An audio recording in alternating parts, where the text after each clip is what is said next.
Hi అండి, welcome back to my channel ABK creations.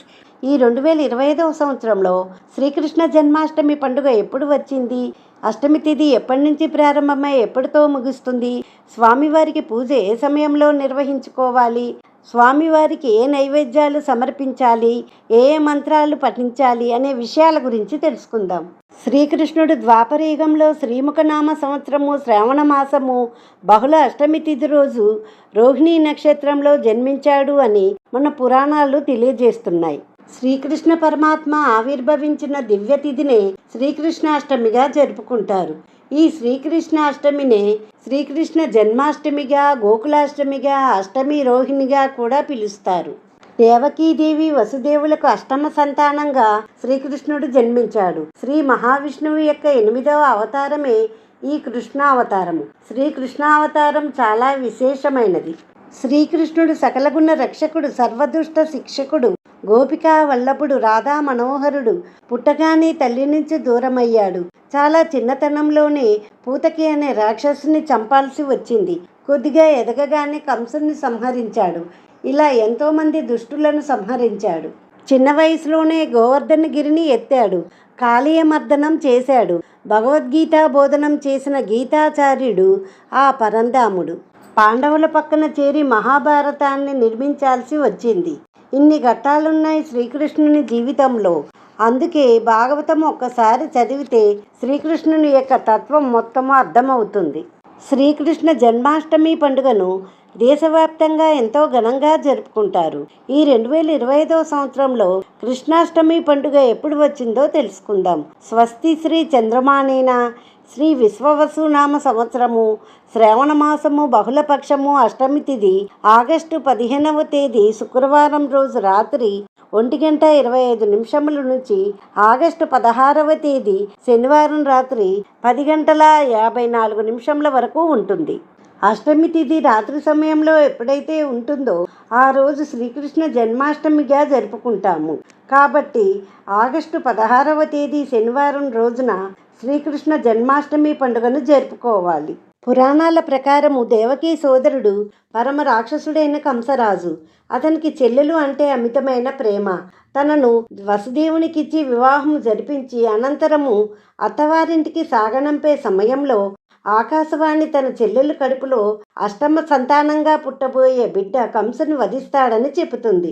దీనితో ఆగ్రహించిన కంసుడు తన చెల్లెలు దేవకీదేవిని, వసుదేవుని కారాగారంలో బంధిస్తాడు. అంతేకాక వారికి పుట్టిన బిడ్డలను పురిటిలోనే చంపేస్తాడు. అలా 7గురిని కోల్పోయిన దేవకీదేవికి 8వ గర్భంలో శ్రావణ మాసంలో బహుళ అష్టమి రోజున రోహిణీ నక్షత్రయుక్త లగ్నంలో అర్ధరాత్రి వేళ శ్రీకృష్ణుడు జన్మించాడు. దివ్య తేజస్సుతో పుట్టిన ఆ బాలుని ఎలాగైనా రక్షించుకోవాలనుకుంటారు దేవకీ వసుదేవులు. అదే సమయంలో ఆ చిన్నారి శ్రీ విష్ణుమూర్తిగా సాక్షాత్కరించి ఏమి చేయాలో వివరిస్తాడు. వెంటనే వసుదేవునికి సంకెళ్ళు తెగిపోతాయి. కారాగారం తలుపులు తెరుచుకుంటాయి. వసుదేవుడు ఆ బాలకృష్ణుని బుట్టలో పడుకోబెట్టుకొని రేపెళ్లకు బయలుదేరుతాడు. దారిలో కన్నయ్యకు ఆదిశేషుడు పడగలాగా మారి గొడుగు పడతాడు. యమునా నది వసుదేవునకు దారి ఇస్తుంది. వసుదేవుడు యమునా నది దాటుకుంటూ వెళ్ళి గోకులానికి చేరుకుంటాడు. అక్కడ యాదవరాజైన నందుని భార్య అయిన యశోదకు ఆడపిల్ల జన్మిస్తుంది. కన్నయ్యను యశోద పక్కన పడుకోబెట్టి ఆడపిల్లను తీసుకుని వసుదేవుడు అక్కడి నుండి తిరిగి కారాగారానికి చేరుకుంటాడు. పసిబిడ్డ ఏడుపులు విని భటులు మేల్కొని కంసునికి సమాచారాన్ని చేరవేస్తారు. ఆడపిల్ల పుట్టిందని, తన వల్ల కంసునికి ఎటువంటి ప్రమాదము జరగదని దేవకీదేవి ఎంత బతిమిలాడినా కంసుడు ఆ శిశువును చంపడానికి ప్రయత్నిస్తాడు. అప్పుడే ఆ పాప యోగమాయగా మారి కంసునికి దొరకకుండా పైకి ఎగసి నిన్ను చంపేవాడు రేపెళ్లలో పెరుగుతున్నాడు అని చెప్పి మాయమవుతుంది. మరోవైపు రేపెళ్లలో నందుడి ఇంట మగబిడ్డ జన్మించడంతో పెద్ద ఉత్సవం జరిపిస్తారు. గోకులంలోని ప్రజలంతా ఎంతో ఆనందంగా సంబరాలు జరుపుకుంటారు. అదే గోకులాష్టమిగా ప్రసిద్ధికెక్కింది. శ్రీకృష్ణాష్టమి రోజున ఉదయాన్నే నిద్రలేచి తులసి వేసిన నీటితో అభ్యంగన స్నానం చేయాలి. అన్ని పండగల లాగానే గడపలకు పసుపు కుంకుమలు, గుమ్మాలకు మామిడి తోరణాలు పూలతో అలంకరించుకోవాలి. పూజ గదిలో పూజకు అన్నీ సిద్ధం చేసుకోవాలి. ఆ బాలగోపాలుని ఇంటికి ఆహ్వానిస్తూ ఇంటి బయట నుంచి లోపలి వరకు కృష్ణుని పాదాలను బియ్యపిండితో వేయాలి. కృష్ణాష్టమి పూజను మధ్యాహ్నం 12 గంటలకు ప్రారంభించడం మన ఆనవాయితీ. ఆ సమయానికి పూజ సాగేలా చూసుకోవాలి. చాలామంది సాయంకాలమే పూజ చేసుకుంటారు. కొంతమంది ప్రొద్దుటి నుండి ఉపవాసం ఉండి నిశిత కాలంలో పూజ చేస్తారు. కృష్ణుడికి తులసి అంటే చాలా ఇష్టము. పూజలో ఆచమనం చేసే నీటిలో తులసి ఆకులు వేసుకుంటే మంచిదని చెబుతారు. శ్రీకృష్ణుణ్ణి తులసిమాలతో అలంకరించాలంటారు. శ్రీకృష్ణుడికి పొన్న పూలంటే కూడా చాలా ఇష్టము. శ్రీకృష్ణుడిని పొన్న పూలతో, తెలుపు పసుపు పూలతో పూజించాలి. శ్రీకృష్ణునికి అభిషేకం చేసేటప్పుడు పాలలో తులసి వేసి అభిషేకం చేయాలి. నీటిలో, పెరుగులో, తేనెలో కూడా తులసి వేసి అభిషేకం చేయాలి. తులసితో చేసే ఆరాధననే భగవంతుడు స్వీకరిస్తాడు. కొన్ని ఇస్కాన్ ఆలయాల్లో మహాభిషేకము 20-30 ద్రవ్యాలతో తులసి వేసి అభిషేకం చేస్తారు. వైభవంగా స్వామికి అలంకరణ ఉంటుంది. స్వామికి పట్టు పీతాంబరాన్ని కట్టి పుష్పాలు పెట్టి పూలతో అలంకారం చేసి తులసి దళాలు సమర్పిస్తారు. మనకు శక్తి ఉన్నంతలో నైవేద్యాలు సమర్పించాలి. స్వామికి వెన్న, దానిపైన మిశ్రీ అంటే ఇష్టము. పాలతో చేసిన పదార్థాలు అంటే స్వామికి చాలా ఇష్టము. అటుకులు, బెల్లం, వెన్న, పెరుగు, మీగడ, కట్టెకారము మొదలైనవి నైవేద్యంగా పెడతారు. ఆయనకు నైవేద్యంగా సమర్పించే ప్రతి ద్రవ్యం మీద తులసి ఉంచి నివేదన చేస్తారు. కొంతమంది అర్ధరాత్రి 12 గంటల వరకు ఉపవాసం ఉండి కీర్తనలు పాడుతూ భజనలు చేస్తారు. 56 రకాల నైవేద్యాలు సమర్పిస్తారు. కృష్ణుడికి పెట్టే ప్రతి ద్రవ్యం పైన తులసి పెట్టి నివేదన చేస్తారు. శ్రీకృష్ణుణ్ణి ఆరాధించేటప్పుడు పఠించవలసినవి శ్రీకృష్ణ అష్టోత్తరము, శ్రీకృష్ణ సహస్రనామము, ఆ గోపాలుని వైభవాన్ని తెలియచేసే భాగవతము, భగవద్గీతలను కొంతైనా పఠించాలి. ఓం కృష్ణాయ వాసుదేవాయ హరయే పరమాత్మనే ప్రణతః క్లేశ నాశాయ గోవిందాయ నమో నమః అనే ఈ మంత్రాన్ని స్మరించినంత మాత్రమునే క్లేశాలను అంటే కష్టాలను శ్రీకృష్ణ పరమాత్మ తొలగిస్తాడు. ఈ మంత్రాన్ని 108 సార్లు పఠించటం వలన విశేష ఫలితం ఉంటుంది. ఈ మంత్రాలు ఏవి పఠించలేని వారు ఓం శ్రీకృష్ణ పరబ్రహ్మణే నమః అనే మంత్రాన్ని 21 సార్లు చదువుకొని శ్రీకృష్ణుణ్ణి పూజించుకోవచ్చు. పూజానంతరం చిన్న కన్నయ్యను ఉయ్యాలలో ఉంచి ఊపుతూ రకరకాల పాటలు, కీర్తనలు పాడతారు.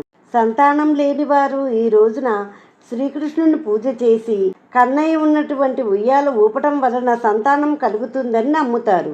చిన్నపిల్లలను కృష్ణుల్లాగా, గోపికల్లాగా అందంగా అలంకరించి ఆనందిస్తారు. కొన్ని స్కూళ్ళల్లో చిన్నపిల్లలను కృష్ణుల్లాగా తయారు చేస్తారు. కృష్ణాష్టమి వేడుకలను ఎంతో ఘనంగా జరిపిస్తారు.